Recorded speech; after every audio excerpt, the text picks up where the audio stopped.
Պարոն Կարապետյան, ինչ է Սաֆարովների կանխարգելման օրենքը եւ ինչու է դրա ընդունումը կարևոր Հայաստանի անվտանգության համար եւ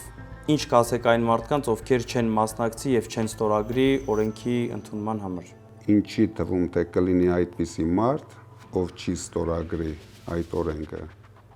Իսկ ինչ է նշանակում օրենքը, դա միակ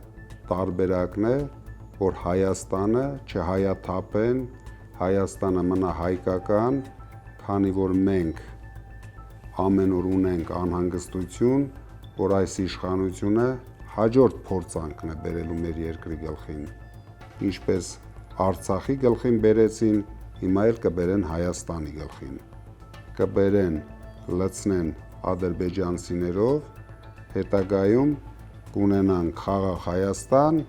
առանց հայերի։ Ես գտնում եմ նույնիսկ պարտավոր են ստորագրեն Փաշինյանի թիմակիցները, քանի որ Փաշինյանը շատ հաճույքով այս բոլոր փորձանքները բերելով հանգիստ կգնաք վայելի իր Կանադայի տունը, իսկ իրենք մնալու են Հայաստանում եւ ամեն օր առնչվելու են հայերի հետ եւ Հայաստանին բերված իրենց կողմից բերված խնդիրների հետ։